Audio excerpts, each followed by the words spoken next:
السلام علیکم ورحمۃ اللہ وبرکاتہ۔ الحمد للہ رب العالمین والصلاة والسلام علی سید الانبیاء وافضل المرسلین نبینا محمد وعلی آلہ واصحابہ اجمعین، اما بعد، قال اللہ عز وجل: خذ من اموالہم صدقۃ تطہرہم وتزکیہم بہا وصل علیہم ان صلاتک سکن لہم۔ محترم ناظرین کرام، رمضان کے فضائل و مسائل سے متعلق جو اس کورسے کا انعقاد کیا گیا تھا، اس کورسے کے چھٹے ایپیسوڈ میں آپ لوگوں سے مخاطب ہوں،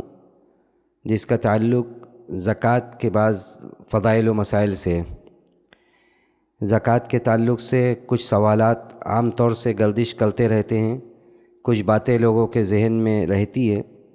انہی تعلق سے عام موٹی موٹی باتوں کو میں بیان کرنے کی سعادت حاصل کر رہا ہوں۔ دیکھیے، زکوٰۃ اسلام کا تیسرا بڑا اہم رکن ہے۔ رکن کا مطلب ہوتا ہے پلر، کھمبا۔ ایک مسلمان ہو اور زکوٰۃ کا انکار کر دے، ایسا نہیں ہو سکتا۔ اگر کوئی مسلمان اپنے آپ کو کہتا ہے لیکن وہ زکوٰۃ کا انکار کرتا ہے تو وہ مسلمان نہیں بچتا ہے۔ لیکن ایک آدمی اگر زکوٰۃ ادا نہیں کر رہا ہے، ٹال مٹول کر رہا ہے، یا اس کو ابھی نہیں تبھی نہیں اس طرح کی باتیں کر رہا ہے، تو وہ دائرہ اسلام سے خارج تو نہیں ہوگا، لیکن وہ گنہگار ہوگا، وہ گناہ کا مستحق ٹھہرے گا کہ وہ زکوٰۃ کی ادائیگی میں ٹال مٹول کر رہا ہے، لیکن وہ کافر نہیں ہوگا۔ لیکن ایک آدمی اگر سرے سے زکوٰۃ کا انکار کر رہا ہے تو وہ کافر ٹھہرے گا اور دائرہ اسلام سے وہ خارج ہو جائے گا۔ اس لیے کہ نبی علیہ الصلاۃ والسلام نے حدیث مبارکہ کے اندر متعدد حدیث میں آپ نے زکوٰۃ کی فرضیت، زکوٰۃ کے فضائل کو بیان کیا ہے۔ آپ نے فرمایا کہ بنی الاسلام علی خمس، اسلام کی بنیاد 5 چیزوں پر ہے۔ اس میں آپ نے فرمایا کہ شہادتی ان لا الہ الا اللہ وان محمد رسول اللہ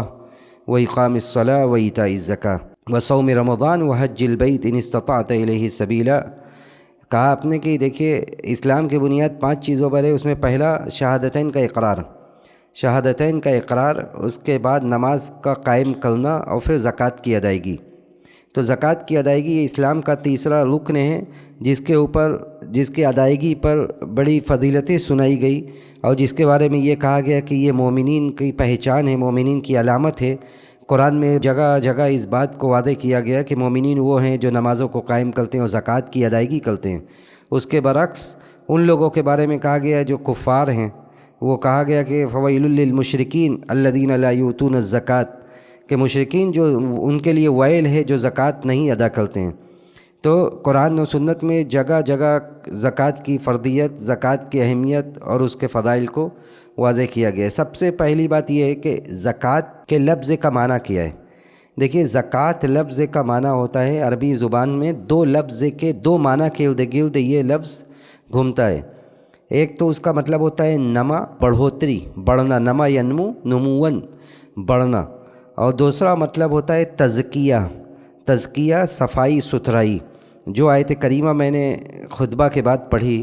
اس میں اللہ سبحانہ وتعالیٰ نے اسی معنی کی طرف رہنمائی کی اور کہا کہ خذ من اموالہم صدقۃ۔ نبی کو حکم دیا جا رہا ہے کہ نبی صلی اللہ علیہ وسلم آپ ان کے مالوں سے زکوٰۃ لیجئے، تطہرہم وتزکیہم بہا، اور ان کو زکوٰۃ کی ادائیگی کے ذریعے سے ان کو پاک و صاف کر دیجئے، ان کا تزکیہ کر دیجئے۔ تو دیکھیے، مال سے جب زکوٰۃ نکالا جاتا ہے تو ایک تو اس سے مال میں بڑھوتری ہوتی ہے۔ عام طور سے یہ کہا جاتا ہے، یا ایک سوچنے والا یہ سوچتا ہے جو اسلام کی روح کو نہیں سمجھتا ہے، وہ یہ کہے گا کہ زکوٰۃ سے تو پیسہ کم ہو رہا ہے، زکوٰۃ سے پیسہ بڑھے گا کیسے؟ لیکن ناظرین کرام، زکوٰۃ دراصل یہ اللہ کا حکم ہے، اللہ کا فیصلہ ہے۔ جب آپ اس فیصلے پر سر تسلیم خم کرتے ہوئے زکوٰۃ کی ادائیگی کریں گے تو اس سے آپ کے مال میں وہ بڑھوتری ہوگی اور وہ برکت ہوگی جو آپ کے تصور سے پرے ہے، جو آپ کے تصور سے باہر ہے۔ تو زکوٰۃ جب آپ ادا کریں گے تو اس میں ایک برکت ہوگی، ایک اضافہ ہوگا، آپ کے کاروبار میں ترقی ہوگی، اس لیے کہ یہ زکوٰۃ یہ اللہ کا حق ہے، مال میں اللہ کا حق ہے، اس کو نکال کر آپ کو دینا ہے۔ اور دوسری بات یہ کہ اس سے مال کی جو بیجا محبت دلوں میں ہے، وہ مال کی محبت انسان کے دلوں سے کم ہوگی، اور اس طرح اس کے اندر آخرت کی فکر پیدا ہوگی۔ تو یہ مال کی محبت کم کرنے کے لیے زکوٰۃ کو فرض کیا گیا ہے، ہمارے مال سے تزکیہ اور طہارت کے لیے زکوٰۃ کو فرض کیا گیا ہے۔ اس کے بعد یہ کہ کوئی آدمی اگر زکوٰۃ کو ادا نہیں کرتا ہے، اگر کوئی آدمی زکوٰۃ کو ادا نہیں کرتا ہے تو اس کے سلسلے میں بھی بڑی وعیدیں قرآن و سنت میں وارد ہوئی ہے، اور یہ اللہ سبحانہ و تعالیٰ نے فرمایا کہ وَلَا يَحْسَبَنَّ الَّذِينَ يَبْخَلُونَ بِمَا آتَاهُمُ اللَّهُ مِنْ فَضْلِهِ وَخَيْرًا لَهُمْ بَلْ هُوَ شَرٌّ لَهُمْ سَيُطَوَّقُونَ مَا بَخِلُوا بِهِ يَوْمَ الْقِيَامَةِ کہ جو لوگ بخل سے کام لے رہے ہیں، یعنی اللہ کے راستے میں خرچ نہیں کر رہے ہیں، زکوٰۃ کو نہیں ادا کر رہے ہیں، تو وہ لوگ یہ نہ سمجھے کہ یہ خیر ہے ان کے لیے، وہ یہ نہ سمجھے کہ یہ خیر ہے ان کے لیے، بلکہ یہ شر ہے۔ اور جس چیز سے بخیلی کر رہے ہیں، جو مال بچا بچا کر رکھ رہے ہیں، کل یہی خزانہ ان کا قیامت کے دن ان کے گلے میں ڈال دیا جائے گا، گلے کا ہار بنا دیا جائے گا۔ اللہ کے رسول صلی اللہ علیہ وسلم نے اسی آیت کے پڑھتے ہوئے، اسی آیت کے ضمن میں حدیث میں فرمایا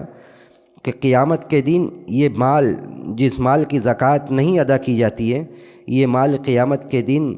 یہ زہریلے سانپ کی شکل اختیار کر دیا جائے گا،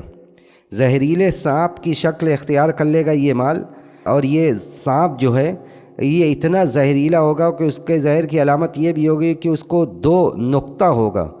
اس سانپ کو 2 نقطے والے سانپ ہوگا، اور اس کے بعد وہ انسان کا جبڑا پکڑے گا، اور پکڑ کر کہے گا کہ انا کنزک انا مالک، میں تمہارا خزانہ ہوں، میں تمہارا مال ہوں، میں تمہارا خزانہ ہوں، میں تمہارا مال ہوں۔ تو یہ اتنا سخت عذاب اسے دیا جائے گا کہ ایک تو اس مال کو اس مال کا ہار بنا کر اس کے گردن میں ڈال دیا جائے گا، اب وہ بھاری بوجھل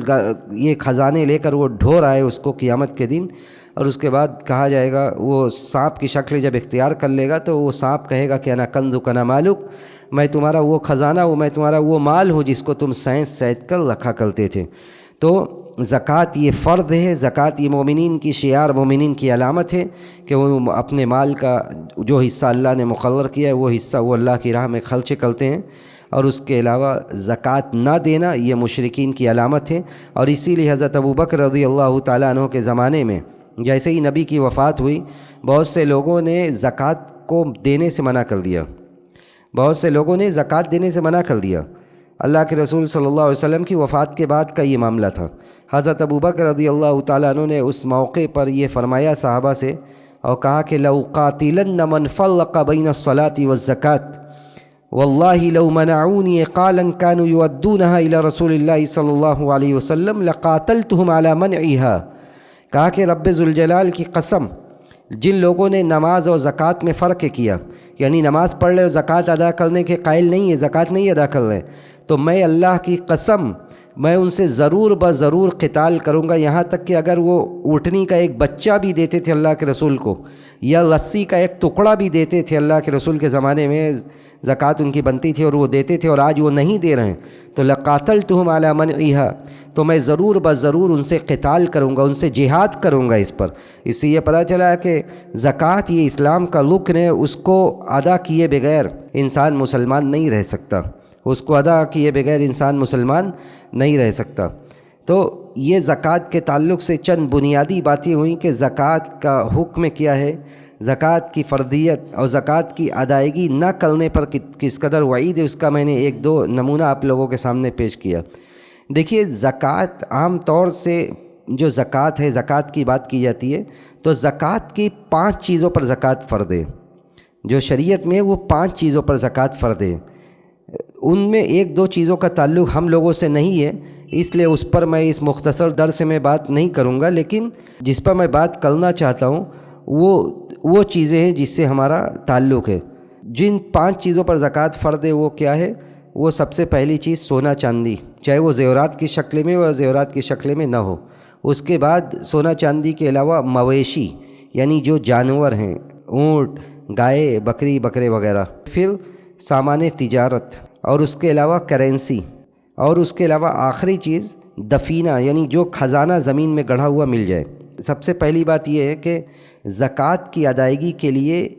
یہ ضروری ہے کہ آدمی نصاب کا مالک ہو، بالغ اور عاقل ہونا یہ ضروری نہیں ہے۔ مثال کے طور پر ایک بچے کے پاس پیسہ ہے، بچے کے پاس پیسہ ایسے کہ اس کا والد کا انتقال ہو گیا اور اس کے والد نے اس کے لیے اچھی خاصی دولت چھوڑ کے وہ گئے ہیں، اور بچہ ابھی بالغ نہیں ہوا ہے، تو ایسا نہیں ہے کہ اس کے مال میں زکوٰۃ نہیں ہوگی، بلکہ اس کے مال میں زکوٰۃ ہوگی، اور جو ولی اور جو سرپرست ہیں وہ اس مال کے زکوٰۃ کو ادا کرے گا۔ تو زکوٰۃ کی ادائیگی کے لیے بلوغت یہ شرط نہیں ہے، نہ تو عاقل ہونا یہ شرط ہے۔ اگر کسی مجنون، کسی ایسے آدمی جس کو جو خفیف العقل ہے، اس کے پاس بھی پیسہ ہے، تو جو ولی ہے، جو اس کا سرپرست ہے، وہ اس کے مال سے زکوٰۃ ادا کرے گا، لیکن شرط یہ کہ وہ نصاب کا مالک ہو۔ نصاب کیا ہے؟ ہر چیز کا دیکھیے نصاب الگ الگ ہے۔ جیسے سونے، چاندی اور روپیے پیسے میں زکوٰۃ فرض ہوتی ہے، اس وقت فرض ہوتی ہے جب وہ نصاب کو پہنچ جائیں، اور ان پر دوسری شرط یہ کہ ان پر حولان حول ہو، یعنی 1 سال گزر گیا، یعنی جس روز سے آدمی نصاب کا مالک ہو، اس کے بعد اس پیسے پر، اس سونے چاندی پر 1 سال کی مدت جب گزرے گی تب اس کے اوپر زکوٰۃ فرض ہوگی۔ اور نصاب جب بولا جاتا ہے تو نصاب سے مراد ہوتا ہے کہ یہ مال اتنی مقدار میں ہو جس پر شریعت نے زکوٰۃ فرض کی ہے، اتنی مقدار میں ہو جس پر شریعت نے زکوٰۃ فرض کیا ہے۔ تو ایک ایک چیز لے کر چلتے۔ سب سے پہلی بات یہ کہ چاندی، اب چاندی کی زکوٰۃ کی اگر جب بات کی جاتی ہے تو چاندی کا نصاب اللہ کے رسول صلی اللہ علیہ وسلم کے حدیث کے بموجب 200 درہم ہے، اور 200 درہم موجودہ وقت کے حساب سے اگر گرام میں ہم اسے بتائیں تو موجودہ وقت کے حساب سے 595 گرام چاندی ہے، 595 گرام چاندی ہے۔ اگر 595 گرام کسی کے پاس چاندی ہے اور اس پر 1 سال گزر جائے تو اس چاندی پر آپ کو زکوٰۃ ادا کرنا ہے اس کا 2.5%۔ اس کی قیمت آپ نکالیں گے، اور قیمت نکال کے آپ اس کا 2.5% ادا کریں گے۔ جیسے مثال کے طور پر 70,000 روپیہ کلو چاندی ہے آج، ایک مثال میں دے رہا ہوں، 70,000 روپیہ کلو چاندی ہے، تو 595 گرام چاندی کا حساب 41,650 روپیہ ہو گیا، اور اس پر 2.5% جب آپ نکالیں گے، 41,650 روپیہ کا جب آپ 2.5% نکالیں گے تو وہ 1,041 روپیہ ہو گیا، تو 1,041 روپیہ اس کا نصاب ہو گیا۔ اسی طرح سونے کا نصاب جو حدیث میں جو بیان کیا گیا وہ 20 دینار یا 20 مثقال ہے، 20 دینار یا مثقال ہے۔ اب 20 دینار اور 20 مثقال موجودہ زمانے کے حساب سے علماء کے راجح ترین قول کے مطابق وہ اس کا نصاب 85 گرام ہو گیا۔ 85 گرام کسی کے پاس سونا ہے اور اس پر 1 سال گزر گیا ہے، تو 85 گرام سونا پر 1 سال گزرنے کے بعد اس پر آپ کو زکوٰۃ دینا ہے۔ مثال کے طور پر اب خالص سونے کا وزن، خالص سونے کا جو دام ہے، جو قیمت ہے بازار میں، وہ 5200 روپیہ فی گرام ہے، 5200 روپیہ گرام مثال کے طور پر، تو 85 گرام سونے کا حساب کتنا ہوگا؟ 4,42,000 روپیہ، اور جب اس کا ہم 2.5% نکالیں گے تو 11,050 روپیہ اس کی زکوٰۃ بن گئی۔ تو ایسے ہی یہ میں نے ایک مثال دی کہ جتنا سونا ہے آپ مارکیٹ سے اس کی خالص سونے کی، دیکھیے سونے کی جب بات کی جاتی ہے تو خالص سونے پر آپ اگر اس میں کوئی ملاوٹ کا اندیشہ ہے تو آپ سونار کے پاس جا کر اسے یہ کنفرم کر لیں کہ اس میں کتنا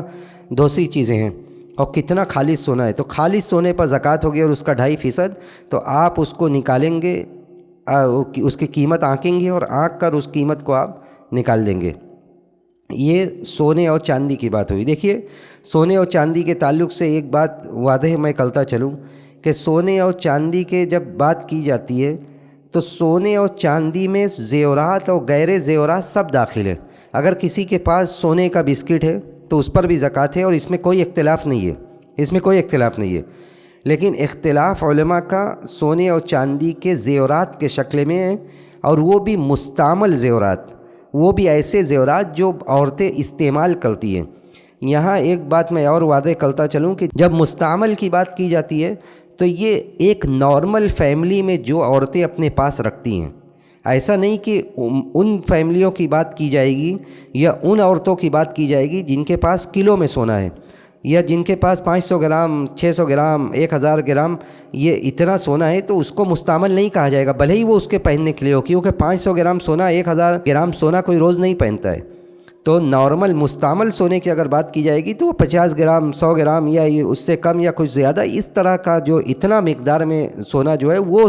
مستعمل ہو سکتا ہے، لیکن 500 گرام آدھا کلو 1 کلو سونا یہ مستعمل نہیں سمجھا جائے گا۔ تو علماء کا جو اختلاف ہے وہ ان زیورات پر ہے جو عورتیں استعمال کرتی ہیں، مستعمل زیورات پر، لیکن اس میں بھی میں آپ کو یہ بتاتا چلوں کہ راجح بات یہی ہے دلائل کے روشنی میں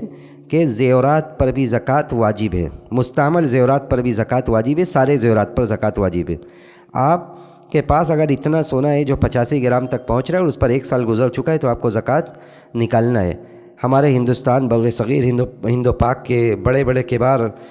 سلفی علماء، اہل حدیث علماء کا یہی فتویٰ رہا ہے۔ اس کے علاوہ دنیا کے بڑے بڑے ائمہ اکرام کا بھی یہ فتویٰ ہے۔ یہ الگ بات ہے کہ کچھ لوگ اختلاف کرتے ہیں اور اختلاف ہے اس مسئلے میں، لیکن میری اپنی ذاتی رائے یہ ہے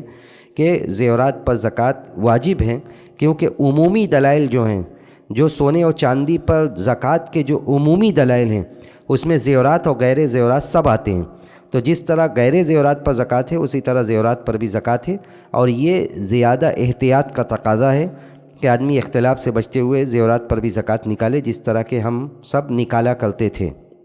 یہ بات ہو گئی سونے اور چاندی کے متعلق۔ اس کے بعد اگلی بات ہے کرنسی، نوٹ۔ آج دیکھیے کرنسی اور نوٹ، اسی سے کاروبار ہوتا ہے، اسی سے لین دین وغیرہ سب میں نوٹوں کا استعمال ہوتا ہے۔ تو کرنسی کی زکوٰۃ کیسے نکالی جائے؟ جو پیسے، ڈالر، پاؤنڈ، یہ سب دنیا میں رائج ہے، ان کی زکوٰۃ کیسے نکالی جائے؟ دیکھیے پہلی بات تو یہ ہے کہ کرنسی کے لیے کیا چیز کے بنیاد پر اسے آنکا جائے گا، اس کے بارے میں، یعنی کرنسی کی زکوٰۃ نکالنی ہے، پیسے کی زکوٰۃ نکالنی ہے تو اس کا نصاب کیا بنے گا؟ چاندی کے برابر یا سونے کے برابر؟ چاندی کے برابر یا سونے کے برابر؟ دیکھیے دونوں طرف علماء گئے ہیں کہ سونے کے قیمت، اگر مثال کے طور پر کسی کے پاس، جیسے میں نے 4-4.5 لاکھ روپیہ اوپر ذکر کیا پہلے اس سے، کہ کسی کے پاس 85 گرام سونے کے برابر پیسہ ہو تب اس کے اوپر زکوٰۃ ہوگی۔ کچھ علماء یہ کہتے ہیں کہ 85 گرام سونے کے برابر کسی کے پاس پیسہ ہوگا تب اس کے اوپر زکوٰۃ ہوگی۔ لیکن موجودہ دور میں اور اس سے پہلے بھی علماء کی کثیر تعداد یہی کہتی ہے کہ چاندی کے برابر کسی کے پاس پیسہ ہو اور اس پر 1 سال گزر جائے تو اس کے اوپر زکوٰۃ واجب ہوگی، اس کے اوپر زکوٰۃ واجب ہوگی۔ مثال کے طور پر اگر چاندی کے حساب سے ہم آنکیں تو کسی کے پاس آج کے زمانے میں، جیسے میں نے ذکر کیا 41-42 ہزار روپیہ، 50 ہزار روپیہ سمجھ لیا جائے کہ اگر اتنا پیسہ بھی کسی کے پاس ہے اور 1 سال گزر گیا ہے تو اس پر زکوٰۃ اس کا 2.5% ادا کرنا ہے۔ اور یہی علماء کی ایک بڑی تعداد کا یہی فتویٰ ہے موجودہ زمانے میں، اور یہ فقراء و مساکین کے مصلحت میں یہ بات ہے، کیونکہ جب ہم کم پیسے پر زکوٰۃ نکالیں گے تو پھر زیادہ لوگ صاحب نصاب ہوں گے، زیادہ لوگ صاحب نصاب ہوں گے، اور زیادہ لوگ جب صاحب نصاب ہوں گے تو فقیر اور مسکین کو فائدہ زیادہ پہنچے گا۔ تو کرنسی کی زکوٰۃ چاندی کے حساب سے نکالا جائے، چاندی کی قیمت کے حساب سے 595 گرام چاندی کے برابر اگر کسی کے پاس پیسہ ہے تو وہ اس پر زکوٰۃ نکالے گا، بشرطے یہ کہ 1 سال اس پیسے پر گزر گیا ہو۔ یہی علماء کی رائے ہے، زیادہ بہتر رائے یہی ہے۔ اس کے بعد سامان تجارت، دیکھیے تجارتی جو لین دین ہوتا ہے یہ تھوڑا پیچیدہ مسئلہ ہے، اور یہ 5-10 منٹ کی بات نہیں ہے، لیکن میں چند باتیں بیان کرتا ہوں اس سلسلے میں۔ دیکھیے سامان تجارت، یہ تجارت میں جو چیزیں ہیں، جن چیزوں، ایک بات یہاں پہ میں اور ذکر کر دوں کہ جیسے سونے چاندی پر تو زکوٰۃ ہے اور سونے چاندی کے زیورات پر بھی زکوٰۃ ہے، لیکن سونے چاندی کے علاوہ جو اور قیمتی چیزیں ہیں جیسے ہیرے جواہرات وغیرہ تو ان پر زکوٰۃ نہیں ہے۔ اگر اس کو آدمی استعمال کے لیے لیتا ہے ہیرا تو اس پر زکوٰۃ نہیں ہے، لیکن اگر تجارت کی غرض سے رکھتا ہے، تجارت کی غرض سے لیتا ہے تو اس پر زکوٰۃ ادا ہوگی، کیونکہ وہ سامان تجارت میں آ گیا۔ تو سامان تجارت کی زکوٰۃ کیسے ادا کی جائے گی، اس کے لیے میں آپ کے سامنے کچھ باتیں پڑھ کر سناتا ہوں تاکہ آپ لوگوں کو یہ بات سمجھ میں آئے۔ دیکھیے سال میں ایک بار بالتفصیل انسانوں کو، جو بھی لوگ کاروبار میں ہیں، ان کو اپنے دکان کا حساب کرنا چاہیے، اور اپنے پاس جو موجودہ سامان تجارت ہے اس کی مالیت مقرر کرنا چاہیے کہ کتنے کا ہے، اس کو نوٹ کرے، اور پھر سال پورا ہونے کے بعد اگر نصاب میں ہے تو اس پر 2.5% زکوٰۃ ادا کرے۔ مسئلہ یہ ہے کہ تجارت جب ہوتی ہے تو اس میں دینا بھی ہوتا ہے، لینا بھی ہوتا ہے، دوسرے کا پیسہ بھی ہمارے کاروبار میں ہوتا ہے، ہمارا پیسہ کہیں پھنسا ہوتا ہے۔ تو اس میں سیدھی سی بات یہ ہے کہ آپ ساری چیزیں لکھیں کہ ہمارے پاس اپنا کتنا پیسہ ہے، دوسرے کا کتنا پیسہ ہے، اس کے بعد ہمارا پیسہ کہاں پھنسا ہوا ہے، اور وہ پیسہ ملنے کی امید ہے کہ نہیں امید ہے۔ یہ ساری چیزیں آپ پہلے لکھیں، نوٹ کریں، اس کے بعد اگر باتیں نہ سمجھ میں آئے تو جو اپنے یہاں کے علماء ہیں ان سے پوچھیں، اور ساری چیزیں نوٹ کرنے کے بعد اس میں جو آپ کا جو ہے دینے کے بعد آپ کا جو پیسہ بچا آپ اس پیسے کو لکھیں، اور لکھ کر اگر اس پیسے پر 1 سال گزر گیا تو اس پر آپ کو زکوٰۃ ادا کرنا ہے، اس پر آپ کو زکوٰۃ ادا کرنا ہے۔ جیسے مثال کے طور پر آپ نے کچھ پیسے سے کاروبار شروع کیا، اس میں سے کچھ مال آپ نے خریدا، کچھ ادھار لیا، اور گاہک کو کچھ مال بیچا، گاہک سے آپ کو کچھ پیمنٹ ملا، اس سے پھر آپ نے مال خریدا، پھر کسی کو بیچا، یہ سلسلہ چلتا رہا۔ جب آپ لیں گے، جب آپ حساب کریں گے تو ان ساری چیزوں کو آپ دھیان میں رکھیں گے۔ جیسے آپ کے پاس کوئی اسٹاک ہے جس کی قیمت 10,000 روپیہ ہے، گاہک کو مال بیچا ہے، اس کا پیسہ بھی ملنا باقی ہے، مثال کے طور پر اس کو وہ 1,70,000 روپیہ ہے۔ دوسرے سے مال خریدا ہے، اس کو پیسہ دینا باقی ہے، مثال کے طور پر 1,00,000 روپیہ باقی ہے۔ کچھ بینک بیلنس آپ کے پاس ہے، جیسے مثال کے طور پر وہ 1,00,000 روپیہ ہے۔ تو اس طرح آپ ساری چیزیں لکھیں گے، اور آخری میں جو نتیجہ آئے گا، یعنی دینا لینا سب کرنے کے بعد آپ کا جو اپنا پیسہ بچے گا اس پر 1 سال گزر گیا تو 2.5% اس کی زکوٰۃ ہے۔ ایک آخری بات اس تعلق سے تجارت میں کہ جو قرض ہے، مثال کے طور پر ہمارا پیسہ کہیں باقی ہے، ہم نے اسے دیا ہے پیسہ قرض کے طور پر، یا تجارت میں ہی ہمارا پیسہ پھنسا ہوا ہے، تو اگر وہ پیسہ اس طرح پھنسا ہوا ہے کہ ملنے کی امید نہیں ہے پیسہ،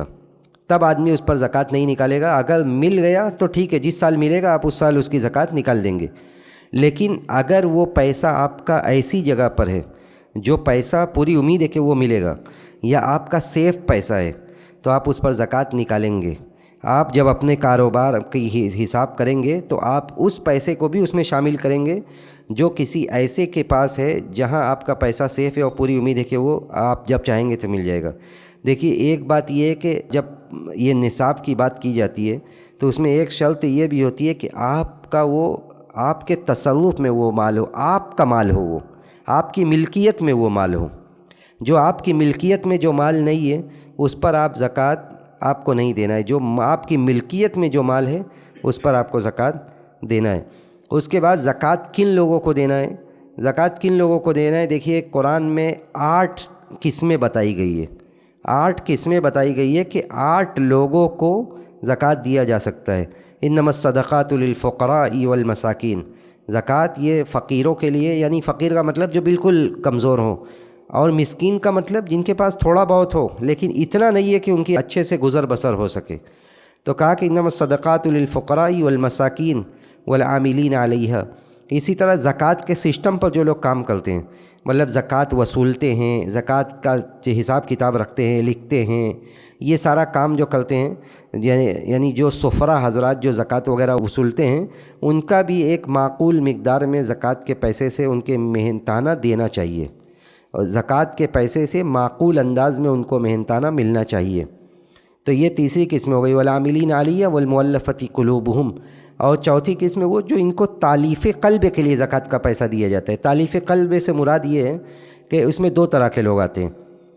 ایک تو وہ غیر مسلم جن کے بارے میں یہ سمجھا جائے کہ وہ اگر زکوٰۃ کا پیسہ ان کے اوپر خرچ کیا جائے گا تو وہ مسلمان ہو جائیں گے، اور دوسری طرف وہ مسلمان جو ابھی نئے مسلمان ہوئے ہیں۔ تو نئے جو مسلمان ہوئے ہیں ان کو بھی زکوٰۃ کے پیسے سے رقم دی جا سکتی ہے، اور ایسے ہی ان غیر مسلموں کو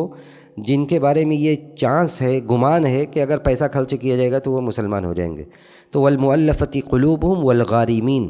وفی سبیل اللہ وابن السبیل، کہا اللہ نے کہ مسکینوں کے لیے، اس کے بعد تالیف قلب کے لیے دیا جائے، اس کے بعد گردن آزاد کرانے کے لیے۔ تو گردن آزاد کرنا تو نہیں ہے، لیکن اگر کوئی قید و بند کی زندگی گزار رہا ہو، قید و بند کی زندگی گزار رہا ہو تو اس کے رہائی کے لیے بھی انشاءاللہ زکوٰۃ کے پیسے سے پیسہ ادا کیا جا سکتا ہے۔ اسی طرح اس کے بعد جو ہے قرض دار، جو آدمی قرضہ میں ہے، قرضہ والا آدمی زکوٰۃ کا پیسہ لے سکتا ہے اور سامنے والا اس کو دے سکتا ہے۔ دیکھیے، یہ اس میں کوئی مسئلہ نہیں ہے کہ قرضے والا جو مقروض ہے وہ پیسے والا تھا یا پیسے والا نہیں تھا۔ اگر آج کے ڈیٹ میں وہ مقروض ہے، وہ قرضے میں ہے، تو اس کو زکوٰۃ کی رقم دی جا سکتی ہے تاکہ وہ قرضے کو ادا کر سکے۔ اس کے بعد جو ہے اللہ کے راستے میں، فی سبیل اللہ، اللہ کے راستے میں زکوٰۃ دی جائے گی۔ اور 8ویں مسافر کو زکوٰۃ دی جا سکتی ہے، چاہے وہ اپنے گھر میں رئیس اور پیسے والا ہی کیوں نہ ہو، لیکن جب تک وہ سفر پر ہے تو سفر پر رہتے ہوئے اپنی اسے زکوٰۃ دی جا سکتی ہے۔ یہاں پر کچھ بات اور ہے کہ زکوٰۃ کی رقم اپنے اعزاء و اقربا کو دینا چاہیے، تو اس سے صلہ رحمی کا بھی فائدہ ہوگا اور زکوٰۃ کی ادائیگی کا بھی۔ زکوٰۃ کی ادائیگی کے لیے اپنے رشتہ داروں کو پہلے منتخب کرنا چاہیے تاکہ اس سے صلہ رحمی بھی ہو اور زکوٰۃ کی ادائیگی بھی ہو، لیکن ان رشتہ داروں کو نہیں دیا جائے گا جن کی کفالت آپ کے ذمے ہے، جیسے اولاد ہیں، بیوی ہے، والدین ہیں، ان لوگوں کو زکوٰۃ نہیں دیا جا سکتا۔ اور اسی طرح غیر مسلم کو بھی زکوٰۃ کا پیسہ نہیں دیا جا سکتا،